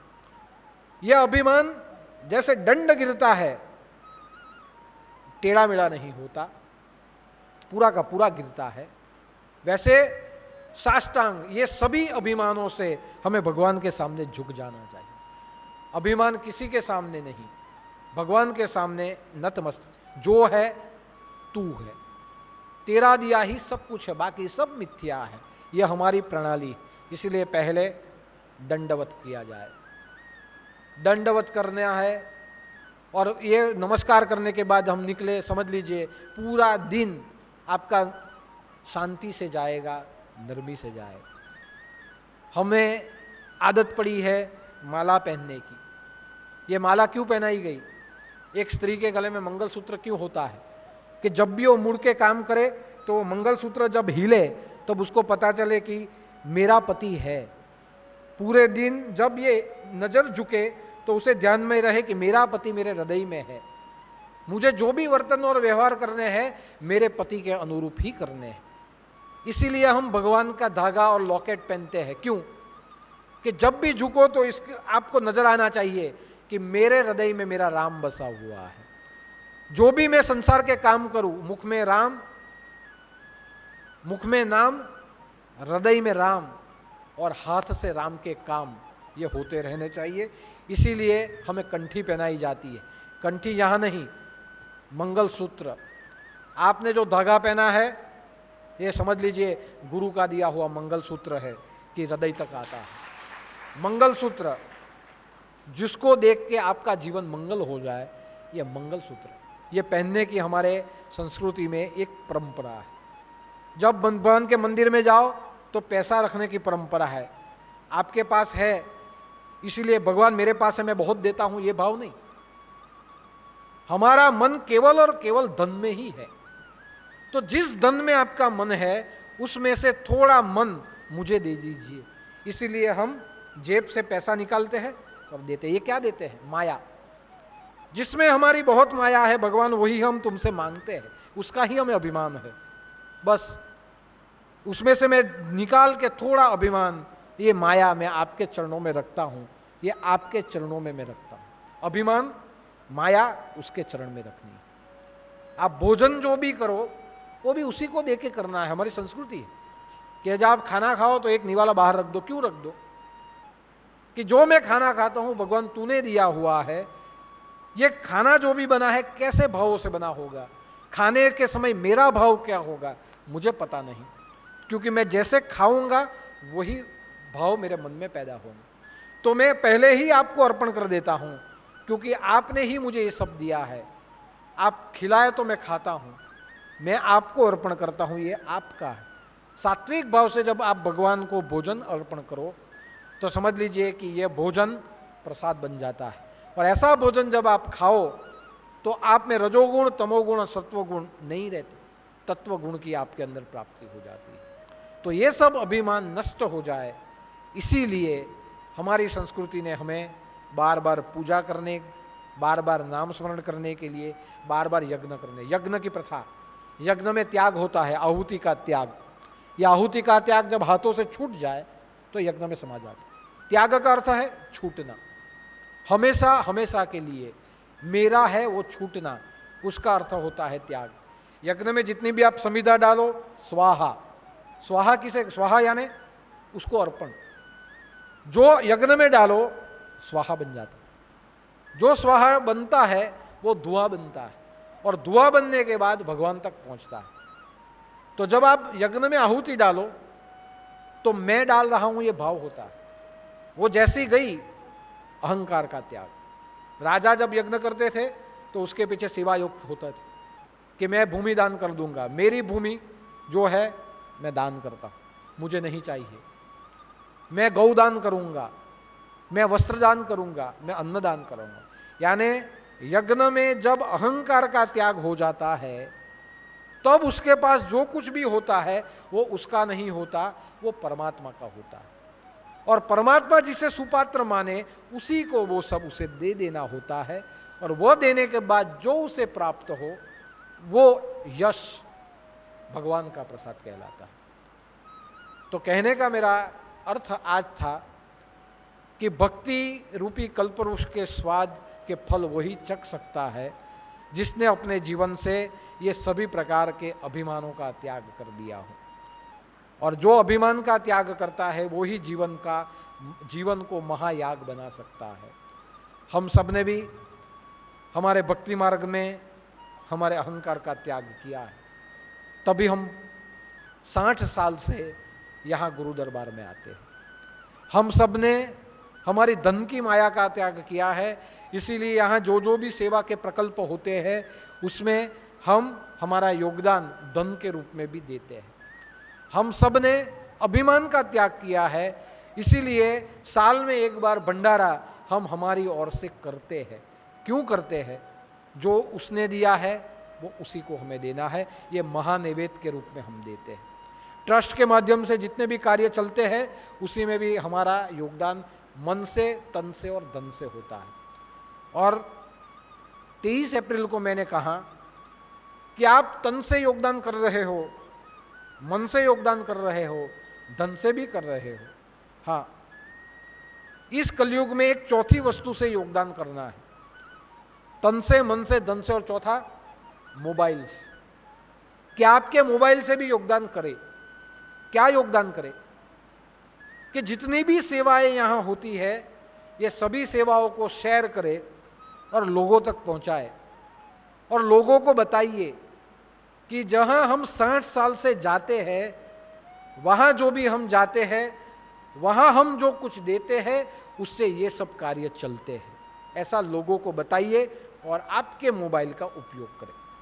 क्योंकि आज मोबाइल भी अभिमान का साधन है। कोई एम કહે કે મારી પાસે એપલ છે, તારી પાસે એન્ડ્રોઈડ જ છે, કોઈની પાસે એપલ તો કોઈની પાસે એન્ડ્રોઈડ। દરેક જણા પાછા મોબાઈલ કાઢી કાઢીને બતાવે એમ કવર, કોઈ પૂછે નહીં એટલે કે યાર આટલો લાવ્યો પણ કોઈ પૂછતું નથી કે મારી પાસે એપલનો છે। છોકરો ભણવા જાય તો પણ તમને કહે કે હવે તો જ જાઉં, તો એમ કે મોબાઈલ લઈ આપો તો જાઉં। કેમ? તો મારા દોસ્તાર પાસે મોબાઈલ છે, મારી પાસે નથી ને એટલે મને કોઈ ગણે નહીં એમ કે જોયું આ મોબાઈલ આવ્યો આમાં। ભગવાનના મંદિરમાં જાઓ મોબાઈલ સ્વિચ ઓફ, ત્યાં પણ લખવામાં કેમ કે મોબાઈલનું જે અભિમાન છે ને એ ભગવાનના દરબારમાં પણ આવે, ત્યાં વાગે એટલે તમારું ધ્યાન ત્યાંથી આની અંદર જતું રહે। પ્રવચનમાં મોબાઈલ ચાલે, અહીંયા મેસેજ આવ્યો એટલે તરત જોઈ લે, હા અરે બૈરીનો મેસેજ આવી ગયો એમ કે આજે તો કહીને નહીં આવેલો ત્યાં જવાનો, પછી લખી દે બહાર છું। તમે અહીંયા સાંભળો, ઓપરેટ તમારો મોબાઈલ કરો। તો ચોથું અભિમાનની વસ્તુ થઈ મોબાઈલ, અહંકાર, अहम। उस अहम का उपयोग करें और यहाँ जो भी कार्य होते हैं उस कार्य को लोगों को दिखाए कि हम जहाँ 60 साल से जाते हैं वहाँ जो कुछ हम देते हैं उसका उपयोग केवल और केवल मनुष्य निर्माण के लिए और धर्म उत्थान के लिए ही होता है। तो ये 4 वस्तुओं से हमें योगदान देना है, हमारे अहंकार का त्याग करना है, और भक्ति रूपी ये वृक्ष के नीचे हम बैठे हैं तो वहाँ शाश्वत के फल, परमानंद के फल हमें प्राप्त करने हैं। मोक्ष तो मरने के बाद मिले या न मिले पता नहीं, लेकिन जहाँ आप बैठे हो वहीं से जीवन में अगर आनंद आए तो समझ लीजिएगा ये मरने के बाद नहीं, मरने के पहले का ही आपके जीवन का मोक्ष है। तो आज के गुरुवार पर बस इतना ही। जीवन का महायाग, अभिमान का हो त्याग, और ऐसा ही त्याग हमें समय समय पे करना है। दूसरी बात आपको बता दूं कि 8 तारीख और रविवार आवाडांग में श्री गोरख बछेंद्र महादेव मंदिर का शिलान्यास होने जा रहा है। तो जितने भी भक्त समुदाय है वो सब उस कार्य में आए, शरीर से आपकी, तन से आपकी उपस्थिति रखे, मन से आपका उत्साह रखे, और वह कार्य में अगर कुछ करना है तो भंडारे के रूप में भी आप धन दे सकते हो, वहाँ जो निर्माण होता है उसके कार्य में भी आप कर सकते हो, और वो भी नहीं करना है तो मोबाइल से आप हाजिर रहिए। वहाँ जो प्रोग्राम होता है वो मोबाइल में आएगा, वहाँ बैठे बैठे भी आप देखिए और पूरी दुनिया को दिखाइए कि धर्म स्थापन का कार्य आज भी हम हमारे यहाँ के कार्यों के द्वारा हम करते हैं। तो 8 तारीख બધા જ ધ્યાનમાં રાખે અને 8 તારીખે બધા જ નાથપંથી ભક્તો આવાડાંગની અંદર 10 વાગે એટલે આવી જાય અને બધાએ આવવાનું છે। સારામાં સારા તૈયાર થઈને આવજો। ગરમી છે, તમારો મેકઅપ જતો રહે પરસેવામાં, પણ તમારા બધાને માટે ઠંડી છાશની વ્યવસ્થા, પાણીની વ્યવસ્થા છે, રાયખી છે। 2 કલાકનો પ્રોગ્રામ છે, પણ 2 કલાકમાં સમયનું યોગદાન બધાએ ત્યાં આપવાનું છે। બીજી વાત કે 22 તારીખ 22/5/2022 ગોઈમાં પારડી વલસાડ સત્સંગ સમારંભ છે। આ સત્સંગ શ્રી ગોરક્ષનાથ સંભાવના સત્સંગ મંડળ ગોઈમાં તરફથી છે, નવનાથ સત્સંગ મંડળ ખેરલાવ તરફથી છે, હિતેશભાઈ મોહનભાઈ પટેલ અને બધા જ ભેગા થઈને આ કાર્યક્રમ કરે છે। કાર્યક્રમનો સમય 22 તારીખે સાંજે 7 વાગે શોભાયાત્રા અને 8 વાગે પ્રવચન, 6:30 વાગે મહાપ્રસાદ। તો આ પત્રિકા આવી ગઈ છે, આ પત્રિકા દરેકે ધ્યાનમાં લેવાની। અને વેકેશનનો સમય છે તો 22 તારીખે બધાએ ત્યાં પધારવાનું છે। હિતેશભાઈ આવ્યા છે, આ હિતેશભાઈ જોઈ લો, એનો ફોટો આમાં નથી પણ એ પોતે જ આવ્યો છે બે જ। તો હિતેશભાઈને ત્યાં જાહેર આમંત્રણ છે, તો દરેક જણાએ ખેરલાવ પ્રોગ્રામમાં પધારવાનું। તો આ દરેક જણા બાબત ધ્યાનમાં રાખે। બીજી બાબત કે 25 વખત ગુરુમંત્ર બોલીએ અને 25 વખત ગુરુમંત્ર બોલીને પ્રાર્થના કરીએ કે અમારા અહંકારનો ત્યાગ થાય અને અહંકારનો ત્યાગ થાય અને જીવન એક મહાયાગ બને, એવી આપણે પ્રાર્થના। 25 बार गुरुमंत्र बोल के परमेश्वर का स्मरण करते हैं।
गोरक्ष झालंधर चरपटाश्च अड़बंग कानीफ मच्छिंद्र राज्य चौरंगी रेवाणक भृतवरी सज्ञा मोम्यांब पूर्णनाथ सिद्ध जय जय मच्छेंद्र समर्थ जय जय मच्छेंद्र समर्थ जय जय मच्छेंद्र समर्थ स्वामीनाथ महाराज की जय, छोटे दादा की जय। आज के दिन हमने अहंकार के ऊपर प्रवचन किया और हम सब हमारे अहंकार का त्याग तो कर ही चुके हैं, तभी हमारे जीवन में सत्संग का योग घटित हो रहा है। आज दूसरी महत्वपूर्ण बात यह है कि आज हम सबके बीच में श्री राजचंद्र शेखर जी, जो रामायण के समय में हमने रामायण देखा था रामानंद सागर जी का, उस रामायण में उन्होंने जाम्बुवंत की भूमिका इन्होंने ही की थी। और जाम्बुवंत की भूमिका ऐसी भूमिका थी जहाँ जाम्बुवंत का कार्य सभी को प्रोत्साहित करना था। जाम्बुवंत में ऐसी सूझबूझ थी कि भगवान राम को ही उन्होंने बताया कि कौन योद्धा कैसा है और कहाँ किसका उपयोग हो सकता है। और जिस समय पे लंका जाना था और समुद्र का उल्लंघन करना था, उस समय पे हनुमान जी की शक्ति को जागृत करने वाले जाम्बुवंत थे। और जाम्बुवंत ने वहाँ कहा, उस समय पे कहा था कि राम काज लीन्ही अवतारा, राम काज लीन्ही अवतारा, सुनहु बयहु पर्वत आकारा। कि जब जाम्बुवंत ने कहा कि हनुमान जी तुम उठो, तुम्हारा अवतार राम के कार्य के लिए है, बल बुद्धि वैराग्य विज्ञान सब तुम में है, और जहाँ राम के कार्य के लिए तुम बने हो तो कोई भी कार्य असाध्य नहीं है, तो तुम उठो। और जब जाम्बुवंत ने जब कहा और हनुमान जी ने जब सुना, तब हनुमान जी को विश्वास हुआ कि मुझ में कितनी शक्ति है। और उसी समय हनुमान जी ने अपना स्वरूप पर्वत आकार का किया, विराट स्वरूप हनुमान जी ने कर दिया। अंगद को प्रोत्साहित करने वाले भी जाम्बुवंत ही थे। तो जाम्बुवंत ने अपने कार्य में, भगवान श्री राम के कार्य में अपना जीवन लगाया, और वही जाम्बुवंत रूपी विभूति अजर और अमर हो गई। और कहीं भी आपको जाम्बुवंत की मृत्यु का उल्लेख आपको नहीं मिलेगा। जो राम अवतार में जाम्बुवंत ने कार्य किया, वही कार्य कृष्ण अवतार में भी जाम्बुवंत ने किया। और साम्यंतक मणि भगवान श्री कृष्ण को जाम्बुवंत ने दिया, वही साम्यंतक मणि आज का कोहिनूर कहा जाता है। तो जैसे सप्त ऋषि चिरंजीव हुए, उन सभी चिरंजीवियों में जाम्बुवंत का नाम आज भी जागृत है, हमारे शास्त्रों ने कहा। और ऐसे ही जागृत भूमिका रामायण सीरियल में श्री राजशेखर जी ने की थी। जैसे जाम्बुवंत अजर और अमर है, वैसे आपकी भूमिका भी अजर और अमर है। और हम सबका भी सौभाग्य है कि आज आपके दर्शन हम यहाँ कर पाए। हम तो जाम्बुवंत के रूप में ही आपके दर्शन कर रहे हैं। और यह भूमिका जो वही कर सकता है जो सुपात्र हो, जो अभिमान से मुक्त हो। और योगानुयोग 2 दिन पहले ही उनका फ़ोन आया कि मैंने रामायण में जाम्बुवंत की भूमिका की थी, मैं राजशेखर उपाध्याय जी बोल रहा हूँ। तो स्वयंसेवकों ने कहा, हाँ बोलिए क्या काम है। तो काम कुछ नहीं, मुझे दर्शन के लिए आना है। तो कैसे? तो उन्होंने कहा कि जब साने दादाजी जब थे और मैं काफ़ी समय तक मैं उमरगाम में था, तब मैं 2-4 बार गुरुदेव के दर्शन के लिए आया था।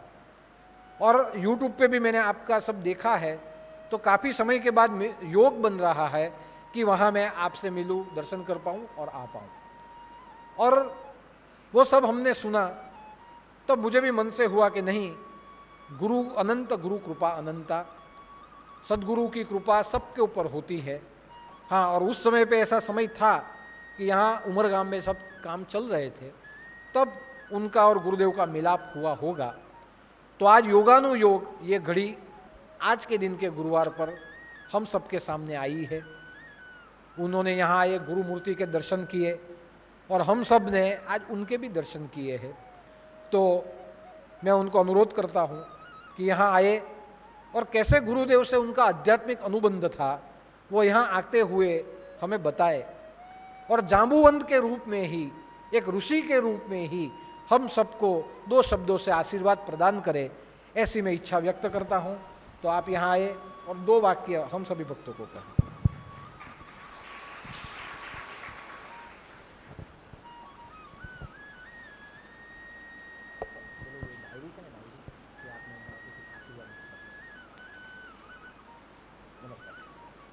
जय श्री राम, जय श्री राम। जय श्री राम, जय श्री राम। हर हर महादेव, पार्वती पते नमः। मैं जब यहाँ आया करता था, युवान था, उस समय मेरी उम्र 27-28 साल की थी। रामायण में जामवंत की भूमिका कर चुका था। हमारे ससुरे जी धर्मपुर में रहा करते थे, Harshad Bhatt. SM high school Dharampur में टीचर थे। योग होता है, 3 चीज ईश्वर के हाथ में होती, जैसे भी गुरुदेव जी ने कहा बताया है। सदगुरु अपने आप खींच लेते हैं। तो हमारे ससुरे जी साने दादा की गाथा गाते थे, तो मैं बोला नहीं, मुझे ले चलो। मैं आया, मिला, मुलाकात किया, हमारे दिल में उनका प्रवेश हुआ। मैं कई बार आया। कई बार आने के बाद कुछ ऐसे प्रकृति में काम होते हैं जो करने पड़ते हैं, उसी काम में मैं भी लग गया। छोटे दादाजी का जब ये लॉकडाउन लगा था, तो इनका मैं लाइव टेलीकास्ट में एक दिन देख रहा था। बोला अरे ये तो मतलब शायद साने दादाजी जो थे उन्हीं के ये नाती या पुत्र होंगे। मैंने खोज करना शुरू किया। 3 दिन से सतत मुझे यहाँ जैसे एक कोई डोर बांध दे, तो मैं संपर्क करना शुरू किया, किससे संपर्क करूं। तो कुछ लोग यहाँ आसपास के, मैं सीरियल भी बनाता हूँ, सन नरसिंह मेहता बनाया, हरिश्चंद्र तारामती बनाया, कई सीरियल बनाया। तो उनको मैंने लगाया कि हमको नंबर दो। बोले मैं 8 बजे दूंगा, लेकिन मुझे चैन नहीं पड़ा। मैंने यूट्यूब पर देखा, संजोग इनकी कृपा, छोटे दादा की या हमारे साथ दादा की, नंबर मुझे मिल गया। एक जयेश, दूसरा ये चौधरी, ये 2 संपर्क में आए। बोले कि ये नंबर है, आप संपर्क कर लो। मैं कल ही आने वाला था, लेकिन दैव कृपा आज मैं यहाँ आ गया। तो निहित कार्य होता है, कहाँ कब किसको कहाँ पहुँचना है। आज जो दादाजी बोल रहे हैं वो शाने दादा की कृपा है कि मैं यहाँ आ गया। इन्होंने भी बताया कि जामवंत ने हनुमान जी, ज़्यादा समय नहीं लूँगा, लेकिन वो डायलॉग जरूर सुनाऊंगा जो अभी इन्होंने बताया। अंगद युवराज था, स्वयं प्रभा अपने तेज बुद्धि योग के बल पर समंदर के किनारे पहुंचा दिया। अब जब देखे विशाल समंदर, वहां कौन जाए, हताश निराश हो गए। अंगद बोला अब मैं यहीं अनशन करके मर जाऊंगा, हमारे बश की बात नहीं है। सब हताश हो गए। तब वहाँ जामवंत ने उसके बल को जगाया। अब वो जामवंत के रूप में बोल रहा हूँ। यद्यपि मैं तुम लोगों में से सबसे ज्येष्ठ हूँ, मुझे स्वयं अग्रगामी करना चाहिए, परंतु बूढ़ा होने के नाते अब वो साहस नहीं है। अन्यथा वामन अवतार में जब भगवान विष्णु अपने 3 कदम बढ़ाए थे, उसी समय मैं वन, पर्वत, कानन, समंदर सहित पूरी पृथ्वी की 21 बार प्रदक्षिणा की थी। परंतु अब यदि साहस करूं तो 100 योजन जा सकता हूं, परंतु वापस आने में संदेह नहीं है। तुम चिंता मत करो। श्री रामचंद्र जी का कार्य करने के लिए वो देखो, हनुमान जी अलग थलग बैठे हैं। हनुमान जी याद करो, याद करो, आपके अंदर अतुलित बल है, अतुलित बल है। जागो। ऋषि मुनियों ने जब श्राप दिया था, तब उन्होंने कहा था उचित समय आने पर जब इसके बल का कोई इसे याद दिला देगा तो ये जग जाएगा।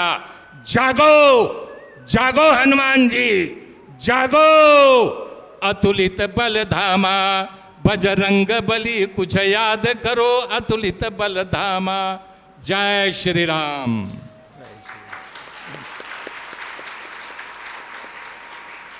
याद आ गया नव रामायण का काल।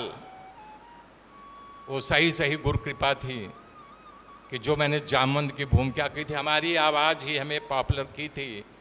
चेहरा तो नहीं दिखा था, लेकिन पॉपुलर हनुमान जी की मैं आराधना किया करता था और गुरु सेवा में मैं आज भी तत्पर हूँ। जो भी छोटे दादाजी बताए, सही सही साने दादा की कृपा है जो मैं आपके बीच में उपस्थित हूँ। जय श्री राम।